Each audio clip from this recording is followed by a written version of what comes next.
My name is Craig Peterman, Program Delivery Partner for the state of Wisconsin FLL programs, both Challenge and Explore. We've got Jay Church here, our head referee, one of our two head referees in the state, Brian Farrell, head judge advisor, as well as Brian Hicks, our other head judge advisor. So, welcome everybody to the second Zoom meeting this year. Thank you for participating at 7:30.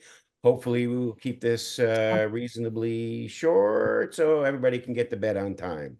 All right. So, from my perspective, I'll just address one of the issues that was brought up on Slack, just about general timing of the season registration. So, obviously, the first thing that we want everybody to do is get registered at firstinspires.org, the team. Individual participants can be added at basically any point during the season, certainly, though, before you actually participate in the regional tournament. But getting the participants in there is less of a timely priority than getting the actual team registered. So once you do that, then I will have access to contact information. You'll get a welcome letter to this particular season, highlighting some of the changes that we've made to the upcoming tournaments. And then importantly, it will give me access to assign you to the regional once we get to that point in the process. Sometimes teams will register for the Wisconsin regional first, and then it gets a little bit complicated because they're not yet registered with First Inspires. They are two separate processes. So you can do one without the other, but it would be nice if you got registered at First Inspires first. All right. So then, since a lot of teams get registered once school starts, so roughly the first or second week of September, we will open up the Wisconsin regional registration process mid-September. During that process, it's like it's not a Google form, but it's basically kind of the same thing. Each coach, one per team, will go in and select their preferences of which regionals they want to participate in. You get to rank your top 3 preferences. If there are special circumstances or needs, we do have a comment section. So if you're representing 8 teams and you want all 8 to go to the same regional, that's where you would input that information, but you still have to go register for 8 teams, one at a time. So we'll give coaches 2 or 3 weeks to go through that formal Wisconsin regional registration process. And then we will close the registration and assign teams, hopefully to their first preference, but that's why we ask for second or thirds. Some of our venues do have a limited capacity, and so therefore we'll give as many first preferences as we can, but we need second and thirds just in case.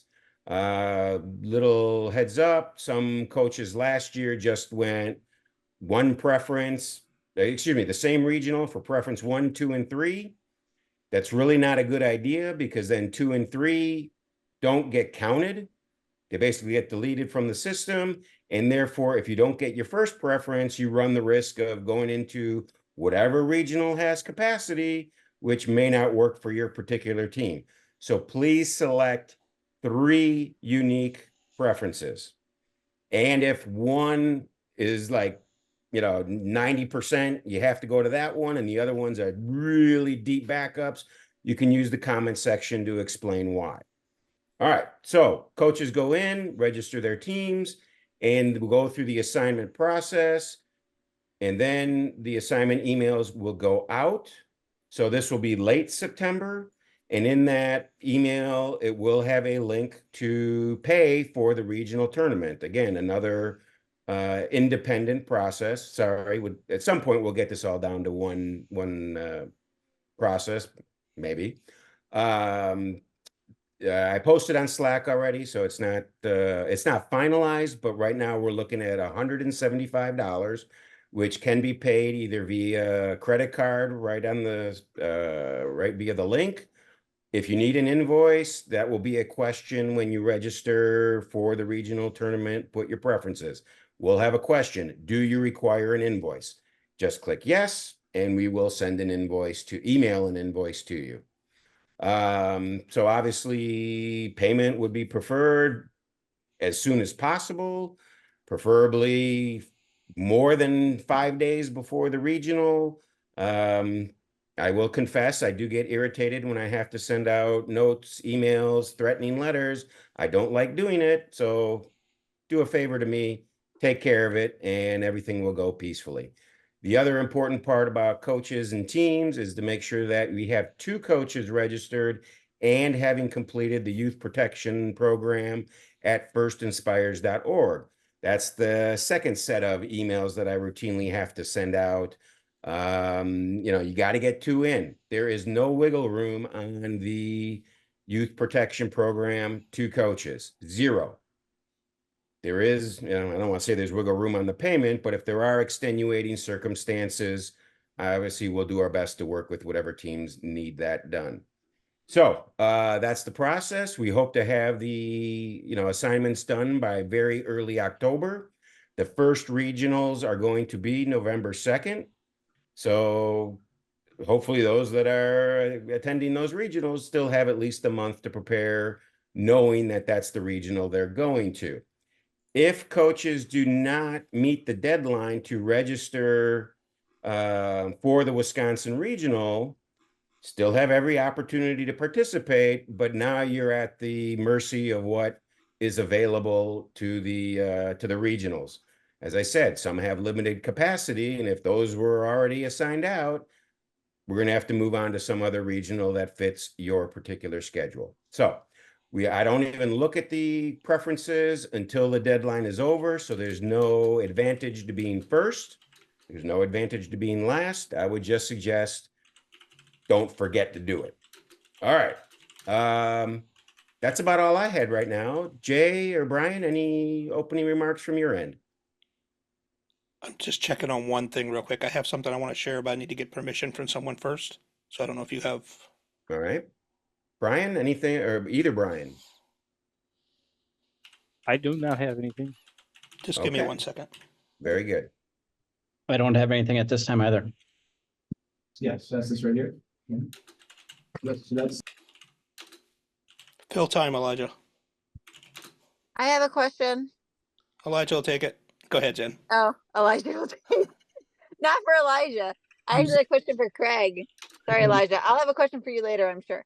no. So- What, is it about Puerto Rico? No, well, no, we already decided that you're taking us to Puerto Rico if we Oh, win okay. Coach of the Year. But no, I'm sure it was lovely. It's a very pretty place to visit. Yes. But that wasn't my question. Oh. So I just wanted to confirm that when we sign up for the regional, similar to last year, we won't know what regional is slated into which sectional, correct? That is correct. Okay. That was my question. That is correct. Yes. The reason for that is because, well, one, it's again, only roughly 30% of the teams advance. So I would rather focus on giving teams their first preference at the regionals, and depending on how that falls out, we want to have the sectionals relatively balanced. 1 year, I think we had like 16 at a sectional, and then the other one had 36. And so if I don't know who's at what tournaments, the regionals, then it's hard to know exactly how to assign the sectionals. So it's really just kind of one step at a time. I will say that we are going to have 3 sectionals. And so those dates, we've got 2 on Saturdays and 1 on a Sunday. Forgive me here. All right, so I believe 2 are on December 14th and 1's on December 21st. Is that right, Brian? All right, well, either way, we've got 3 sectionals, the mid-December, and certainly before the winter break holiday. And those will be posted as well once we get the final regionals confirmed, which hopefully will be any day now, but that's what we do. We ask, and then wait around. Okay, so you said basically the second and third week in December would be the sectionals, which would be consistent with previous years anyway. And both on Yeah. Saturday, do you think? Right. I'm pulling it up right now.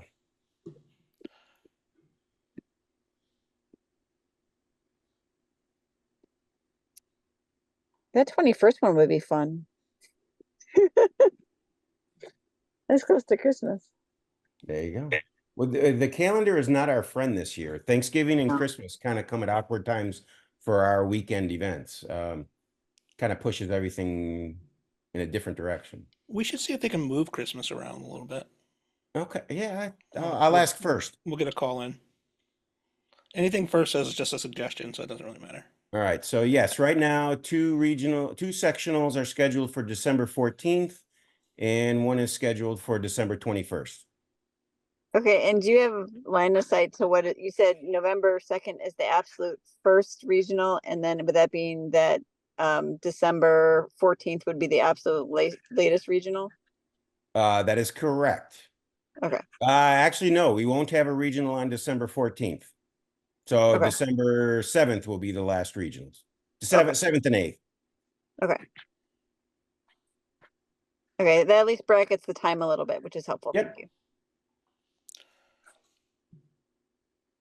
Like I said, as soon as we get the last venues confirmed, then we'll post it in a variety of venues. We'll put it on Slack, we'll put it on the BadgerBots website, we'll put it in the newsletter. So I can share a little bit of. I wanted to get some permission to share a little bit more here. There was a were you done with that? Yeah, Jen, sorry. did that answer your question sufficiently? Yeah. Okay. Yeah.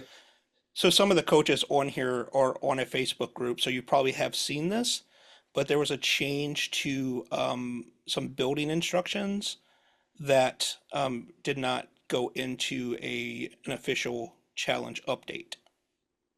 Okay. I was trying to get permission to share the screen grabs that the admin of that group sent out. So I'm pretty sure he'll give us permission for that, but I'm not going to share his screen shares until we get that. So hopefully by the time I upload this video, I'll be able to put them in there. But I can tell you guys what it is in the Facebook group that I have this information from. So it's FLL Challenge Share and Learn. That's a Facebook group. I know there are some of the coaches here that are on it. Great group. So I'll just read to you guys the text here. And if they give me permission to share the screenshots, we'll do that. I'm sure we'll get it at some point. If not, I'll go get the screenshots myself and do it. So please note that building instructions section has changed. The labeling has changed from bag number to model number. Please do note that not all the model numbers align with their equivalent mission model numbers. Step 16 for Model 10 instructions, quote, Mission 11 Sonar Discovery, has been updated as well. The issue posted by a coach in this group with the blue pins seem to be fixed now. Please check your Sonar Discovery model. So basically they updated the building instructions within the first website links, but did not note it in a challenge update. And like I said, I will either get permission from them to share the screenshots because they're very handy, or I will go find them myself and post what they did. I just didn't want to share his information without permission.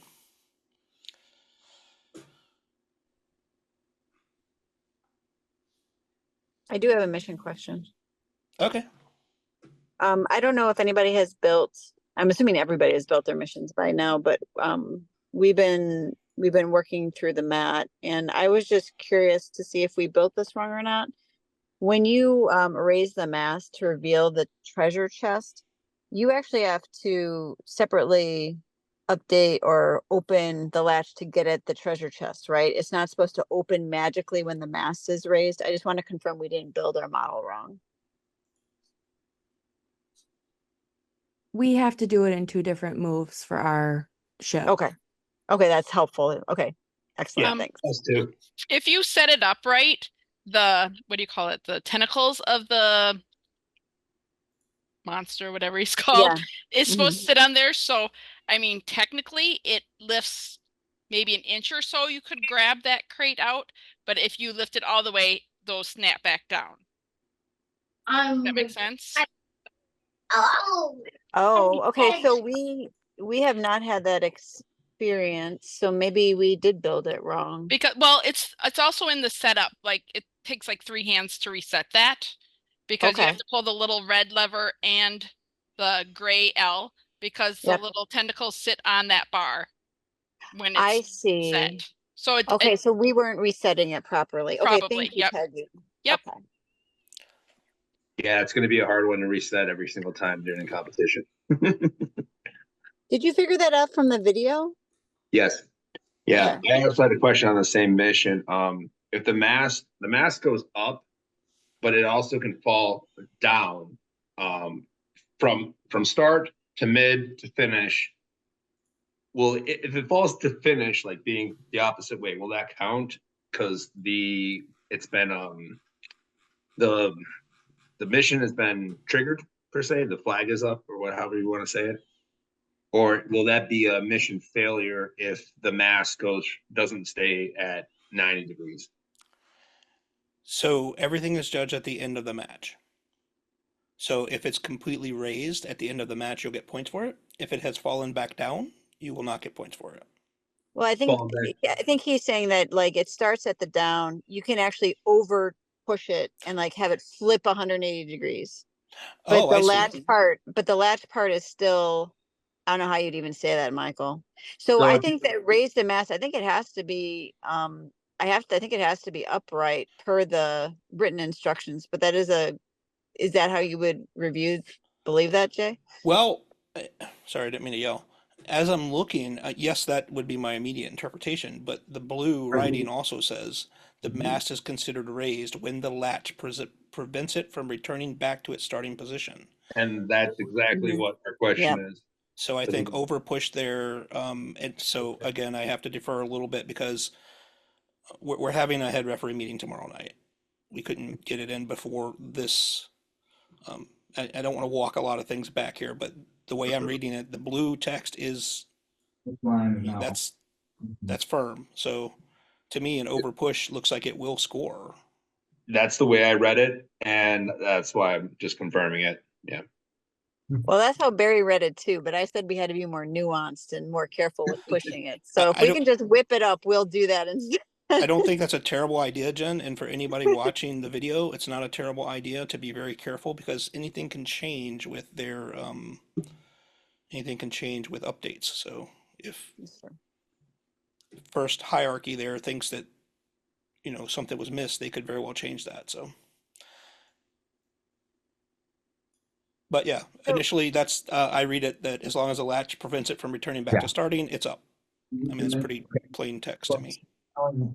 Andrew, that you're not coming. So are we in a situation right now that we have 2 mission model updates? One that's unofficial, but kind of official because the building instructions were updated for the sonar delivery. And then there was something else where there was a dual lock that was put in the wrong spot. And I'm sure we put it on our mat the wrong place, but I cannot remember which one that was. There's an official update for the on the challenge. Sorry, I should have had that in front of me. So on the challenge update, I think it's on page 2. There is an official update that was a day 1 release. And this one that I just told you guys about today is kind of weird. I guess it's official because it's been changed, but it has the challenge guide, update guide hasn't been changed. I don't know if they will change that or if they assume they just fixed it and people building will update it. I don't know. I don't know if that will be updated or not. It really is only applicable to people building their mission models. Or, well, I guess it would be for previous ones that they built it incorrectly. I can find that update for you, Jen. There's only been one challenge update. I checked it earlier today. Okay, I can find it. No problems. It is that mission 1. And you'll know, like, if you're trying to put that up, it's the Velcro will stick if you have it in the wrong spot. Thanks, Brian.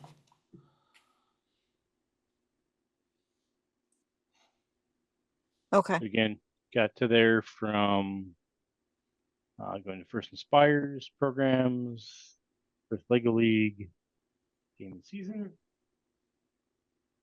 challenge season materials, and that is challenge updates and clarifications.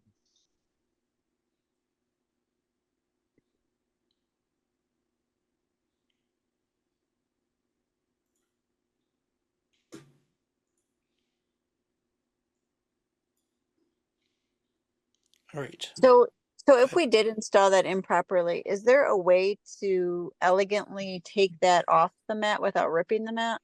I've been able to pull up dual lock before. Okay, so I was scared to even try. So you've been actually able to kind of nudge it off the mat without destroying the mat. I've been able to, Okay. yeah, I kind of roll it, go very Okay. slow. Okay. Very good. Thank you. If you rip your mat, it's not my fault. Make Barry do it. I've done Ah! a lot. I had kids put it on really crooked one year and had to fix that. So yeah, it's very doable and it's scary, but it's not. So Yeah, just go slow, Yep, kind of roll just it. go slow. Okay. When I tear my mat, I will send Peggy.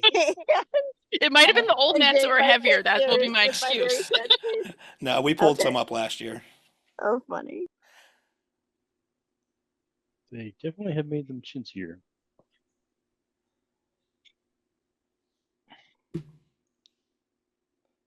Okay. Any questions for judges, referees?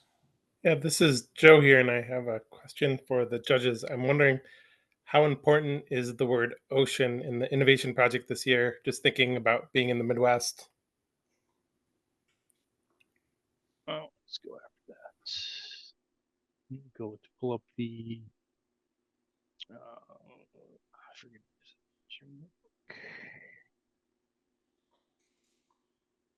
That's where they buried that this year.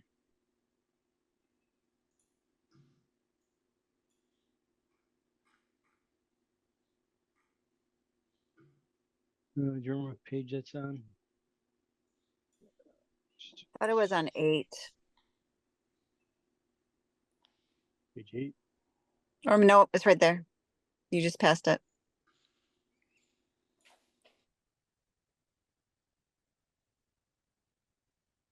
There you go. The blue text.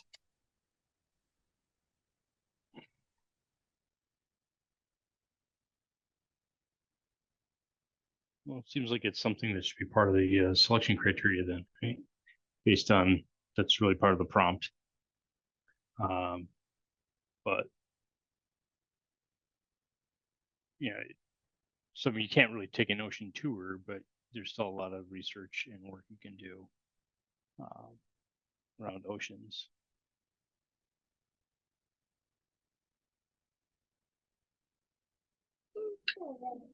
Are there links to the past winners of innovation projects from prior seasons, just to kind of get a sense of it for those of us that are new? I'm sure there's stuff, a lot of stuff on Google. There's a lot of teams that put their things out on Google, YouTube, and stuff like that. So, but is there a way to know which ones of those were scored well? I don't have any great guidance there.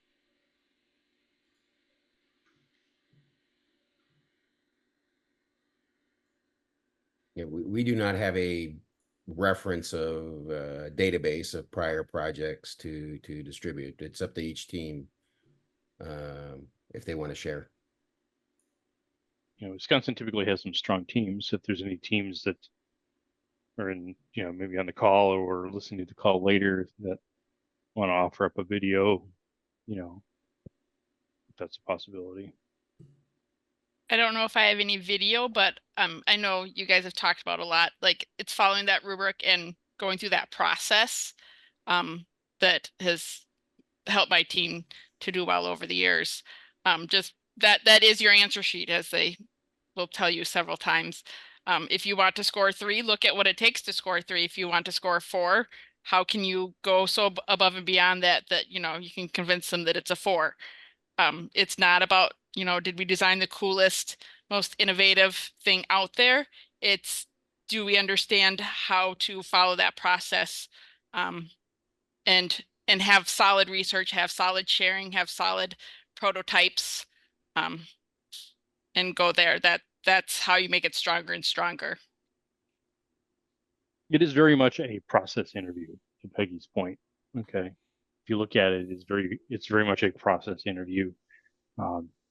What's the process you followed? Did you have a process? What did you follow? Did you iterate?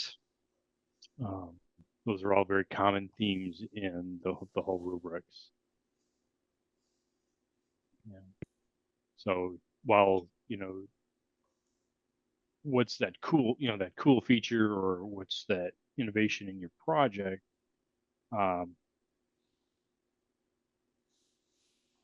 has some importance from,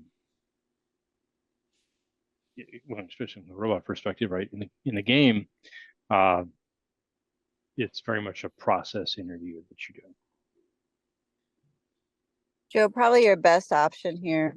I'll see if I can find our replay stuff because we all had to videotape it went during COVID. I don't even know if I still have the video. So but long story short, if you take your kids to either but I don't think the Muskego Twist has a judging portion, but I think they're certainly going to the add that this year.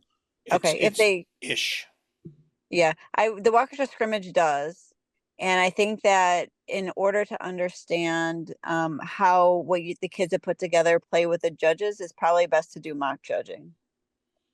And a lot of it, because each panel of judges hears something slightly different. And how the children present it changes every time they present it. So I think the more you can get the kids in front of people who don't know that speech inside and out in the project, the better off those kids will be when they get in front of judges. That has been my experience. So we actually have kids from like FRC and FTC like mock judge our kids so that they can get feedback, and they don't listen to us. They only listen to the high schoolers anyway. So I think that's a helpful thing if you have an FTC or FRC team nearby that might be able to, spend an hour, watching the kids' presentation and giving them direct feedback. And practicing interviewing the kids is a key thing too. Those questions. There's a couple things that happen. One is the kids get questions from different people, and different people will ask different questions, but they'll also sometimes they'll ask the similar question in a different way. So having the kids learn how to, take those questions and get answers. And then if you're familiar with the Family Circus cartoon, if you remember Billy's ride home is usually very convoluted. You can give them feedback on how to get from point A to point B more efficiently in their answers. And that can, what that does is it impacts the amount of questions that judges can get through in a session. Right. So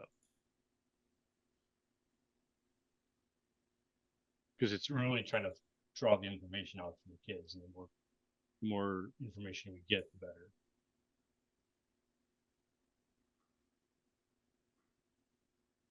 Joe, where are you out of?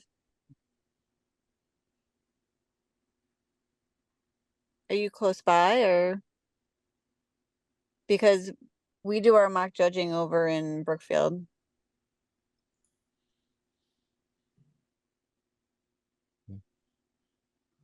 The Waukesha scrimmage will be October 26th, I believe, the last Saturday in October.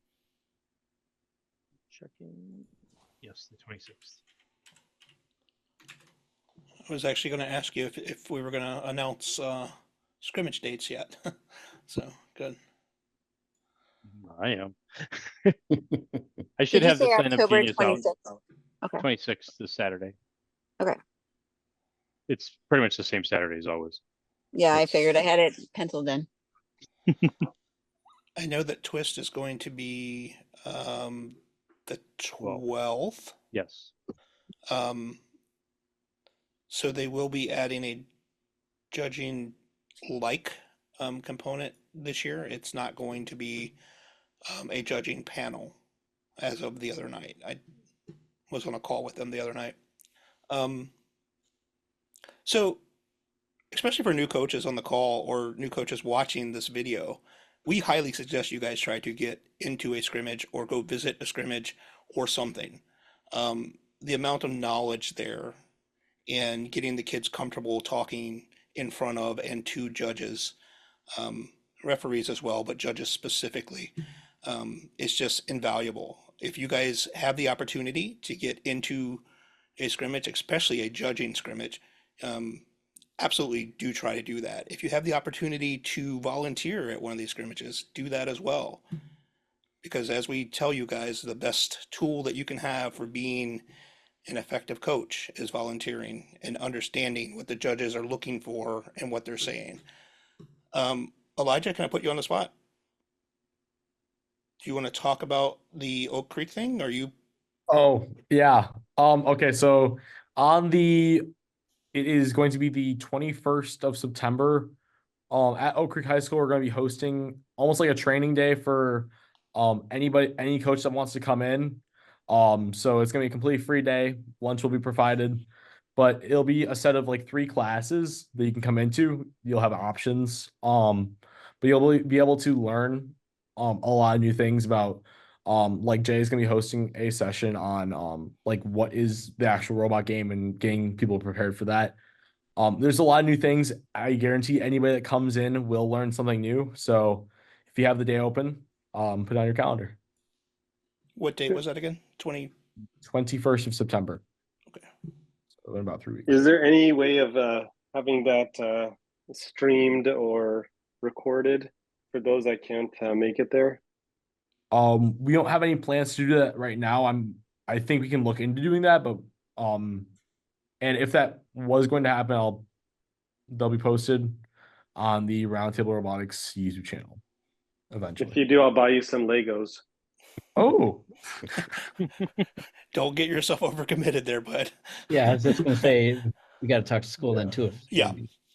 So, I don't know of other scrimmages. Brian, do you guys know of anything? Oh, I'm sure Lakeshore has one. Sorry, Lakeshore. I know that they do scrimmages, so unfortunately, I don't have that information. You think Arrow or Jennifer? They should reach out. If you're in the Lakeshore area, reach out to Arrow or Jennifer. I'm sure you guys know who they are and how to get a hold of them. But yeah, definitely, if you guys can attend scrimmages, do it. If you can volunteer, do it. If you end up getting a later tournament in the season and you have the weekend open before your tournament, go volunteer, be a judge, be a referee, do something there. You'll learn a ton. Yeah, highly recommend it. And also, if your team is done already for the season, hop in and help out. Judge, ref, definitely needed. It's a volunteer-based organization, so we're all volunteers and lots of hands to get this done. And I know I'll add a few things, Brian. Previous competitions, maybe the team couldn't make it there, but sometimes, if you're new, bring them to a regional or a competition in the area so they can see what it's like before they actually go to their tournament. Yep, that's another great idea.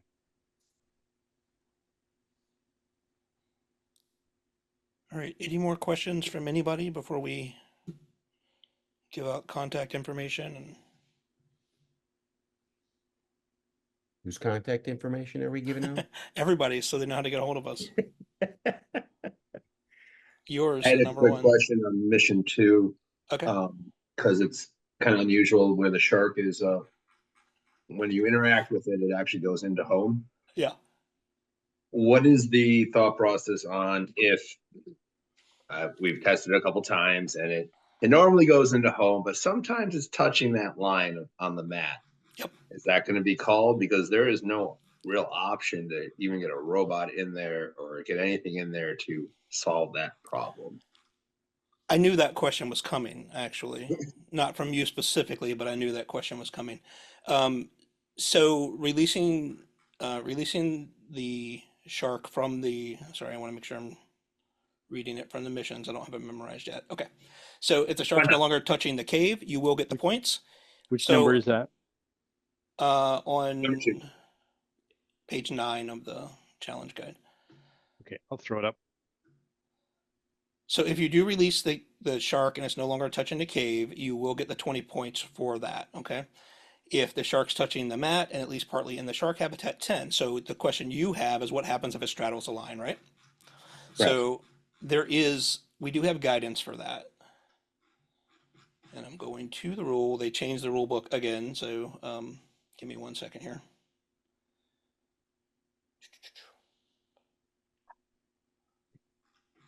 What's the shark one? Yeah, and I'm going to be on Okay. another page here in 1 second. If you want me somewhere else, let me know. Yep, I'm finding the actual rule.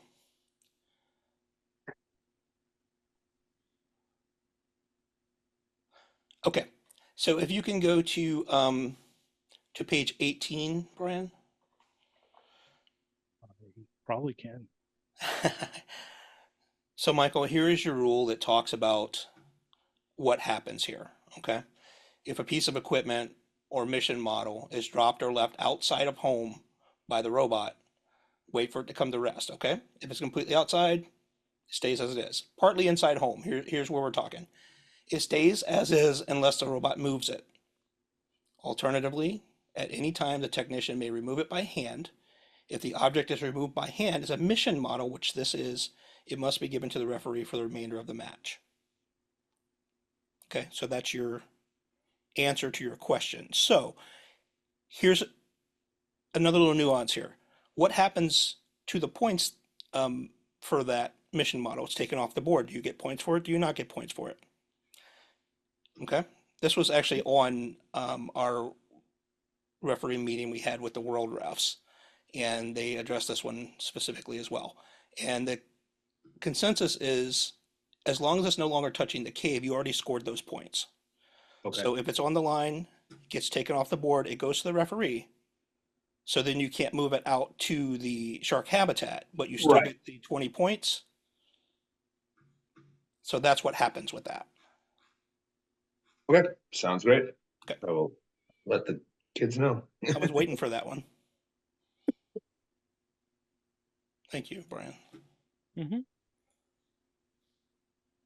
That's kind of what I thought it was too, but I wasn't 100%.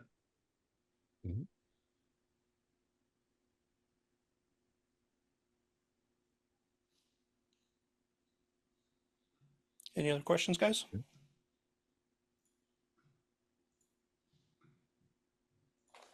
No, let's see. Ooh, 8:15, not so bad.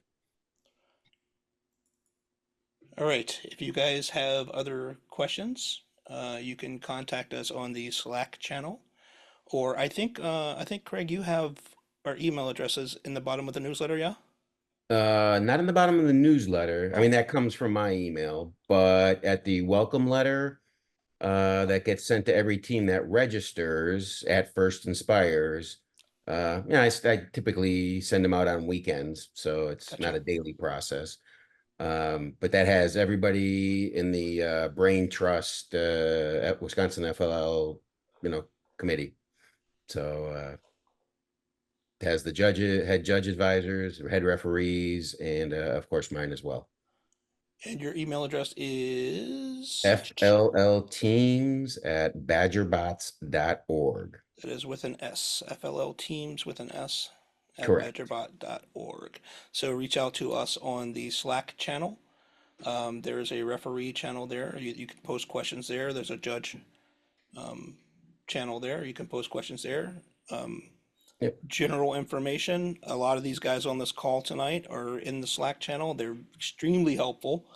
So feel free to post in the coach to coach or on the general, and I'm sure somebody can give you some advice along the way.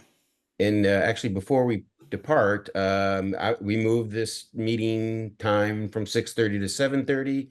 From those of you that are attending here, is this a agreeable switch? Does this make it better, more challenging? You're here, so you get to provide feedback. This is good too. Okay. Fine with me. This time works really well. Would anybody prefer it to go back to 6:30? All right, we have a winner. All right, so thank you all for joining us. And thank you, Peggy, for suggesting moving it to 7:30. So then next week, same time, same Zoom channel.